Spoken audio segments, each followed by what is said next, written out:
A family says they were literally left in the dark and without air conditioning after being forced to make a decision between privacy and power. As wildfires are burning across Colorado, North Metro Fire Rescue is getting ahead of the danger. In just a couple of minutes, I'll tell you how firefighters are pre-positioning crews and resources to be ready at a moment's notice. No shoes, no shirt, no problem. This morning, we're hearing from a man who's going viral not for saving his home from a fire, but for what he was wearing while he did it. Right now, thousands of firefighters are battling several large wildfires across our state. The most destructive one is the Aspen Acres fire. It has burned more than 150 square miles. That's about the size of the entire city of Denver. It is now the 7th largest in state history and 5th most destructive. Thanks for starting your Thursday with us here on 9 News at 6 o'clock. I'm Corey Rose. And I'm Drew Carney. Before we update you on that firefighting effort, we do want to check in with Katie. She's been tracking some changes to our weather pattern. She joins us live now from the 9 News backyard. Katie? Good morning. There are a couple puddles left over here in the 9 News backyard. Wet to damp conditions depending on where you are this morning. It is dry under a mostly cloudy sky, but we have been watching some much needed moisture impact our state. A few strong and severe storms yesterday across the plains, but we're quieting down this morning as the sun comes up. A beautiful shot of Horsetooth Reservoir. So lingering light showers off into the mountains, which we did see impact us overnight. A few sprinkles still possible here this morning out near Lakewood, but really not a lot of notable rain still to come, at least through the first half of this day. Now, tomorrow we are going to be watching more storms and showers. This afternoon, our severe thunderstorm risk over the far eastern plains. Not as high as yesterday, but upper 80s, near 90, 2 o'clock. Good chance for a few more thunderstorms. So in the forecast today, highs near normal, scattered storms and showers, air quality improvements, and then a heat wave will be upon us. We'll talk more about just how hot we're expecting it to get in the coming days in your extended forecast. But first, Brianna, how are things looking out on the roadways this morning? Yeah, right now, very quiet. A live look of I-70 at 270. No issues to report on those east and westbound lanes along I-70. So if you're heading to the airport, maybe heading down to 225 or even Pena Boulevard, no issues to report. Along 270, quiet still between Quebec, York, and Vasquez. I want to switch things over to our main maps and get to your drive time. So south and north on I-25 between 144th all the way down to I-76. It's going to be a 9 to 10 minute drive, but you know that stretch gets really, really busy during that morning rush hour traffic. So that's probably what we're going to see in the next 45 minutes or so. Up in Fort Collins and that Greeley commute, so Highway 85 both directions and I-25, you are still in the clear.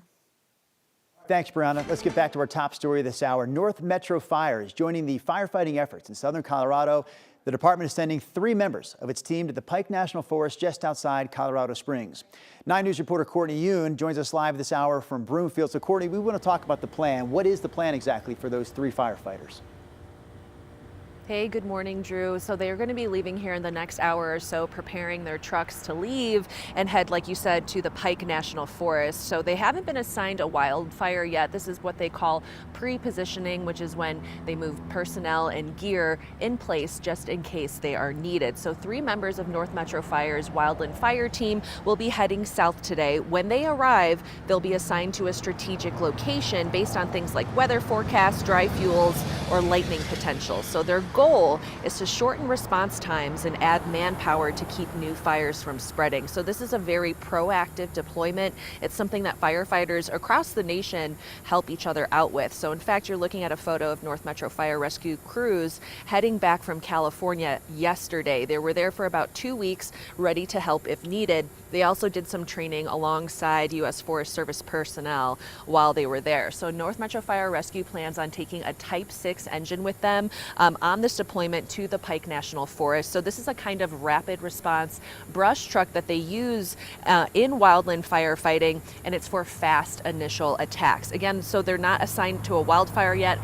They're going to be ready just in case they're needed, and we're hopeful we can get over to North Metro Fire Rescue soon here and chat with them about preparing for this deployment. Live in Broomfield, Courtney Yoon, 9 News.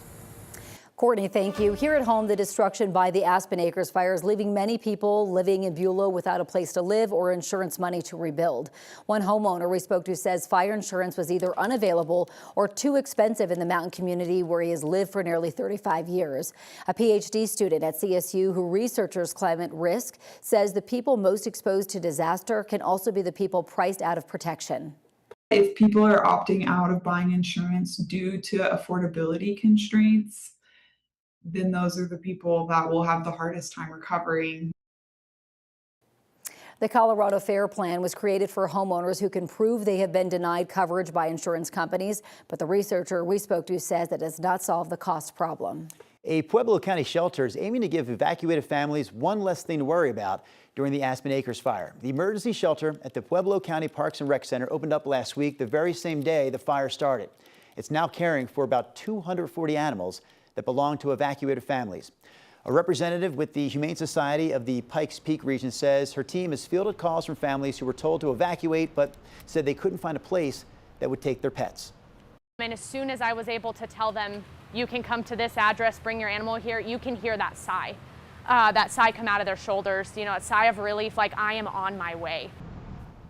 Staff say they worked around the clock through the fire's first week before they called in for help from the American Humane Rescue to assist with animal care. The Humane Society of the Pikes Peak region is reminding pet owners to pack a go bag for their animals as well. A bag that would include food, medications, a bowl, and vet records. Fellowship of the Rockies is hosting a mobile kitchen to provide meals for those affected by the fires. So far, they've been able to serve 3,000 meals.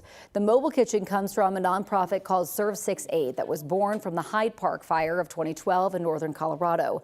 They cook meals, they get transported to crews actively fighting the fire, and at the same time have a safe, air-conditioned place for people to walk up and get help for themselves. We'll talk with them, we'll visit with them. One of the greatest things that we can do is just sit there and listen to them and hear their stories. And then we can also meet some of their immediate needs with some supplies or some things they need to make their life a little bit easier. It's what we're called to do, is love our neighbor and love them well. Right now, their website says they plan to serve meals through tomorrow. There is a Southern Colorado Wildfire Relief Fund set up to help the hundreds of people who lost their homes and others impacted by the Aspen Acres fire. Next Word of Thanks micro-giving campaign is joining the effort, and with your generosity, we have raised more than $75,000 already. To help Coloradans in Pueblo and Custer counties, text the word THANKS to 303-871-1491. You can also scan that QR code on your screen. United Way of Southern Colorado set up the fund to help those Coloradans with their immediate needs and long-term recovery. Employees at Fort Morgan's Cargill beef plant have been pushing for better pay now for months. Their efforts, though, have been unsuccessful, and now the whole town of 12,000 seems to be paying the price. Fort Morgan city manager says that every city department is going to have to plan for a 15% budget cut next year, and that cut will likely include layoffs. It's all because Cargill shut out about 1,700 workers at its beef processing plant back in May. The city manager says he has to prepare for the worst case scenario, which would be Cargill not reopening the facility.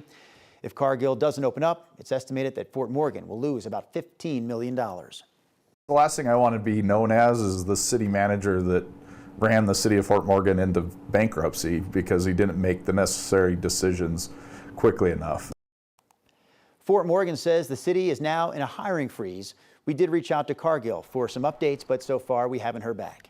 Some Xcel Energy customers are being forced to choose whether to accept the new smart meters or risk their power being turned off. But there is a rule that can stop Xcel from shutting off the power. If in the morning, the National Weather Service predicts a temperature hotter than 95 degrees or colder than 32 degrees, a customer's power cannot be shut off that day. During the recent high heat, one man who lives in Lakewood who thought he opted out of the smart meter says he had to accept in order to keep the AC on. Let's go with Xcel Energy here to swap out your meter. No, thank you. Either you take the meter or we turn your power off. Those are your two options. You can call your supervisor and I'll talk to them, but no. We're not calling anybody. The prediction near that man's house on Tuesday was 92 degrees, but according to our 9 News meteorologist, the temperature hit between 94 and 97. Attorney General Phil Weiser says Colorado will receive over $1.6 million as part of a settlement with the company behind Cash App. Multiple states filed this lawsuit against Block, saying that the company misled consumers about the safety of Cash App and also failed to protect users from fraud. Weiser says the company knew that fraud was rising on its app. They didn't stop it, he says, and instead he believes they found ways to make it easier. The nationwide settlement is worth $45 million. Again, Colorado will get a chunk of that. 9 News legal expert Whitney Traylor is going to join us at 7:40 over on KTVD to talk more about the settlement and what exactly it can mean for people who use Cash App. Some clouds around, a few brief sprinkles and showers impacting the high country, but we're clearing out. It's very comfortable outside right now. Low 60s, higher humidity today, near normal with highs around 90. Scattered storms in the forecast, a slight risk of severe weather. I'll take you through Futurecast after the break. Thankfully, air quality in much better shape, and that is all ahead of a heat wave. Details in your 7-day when we come back.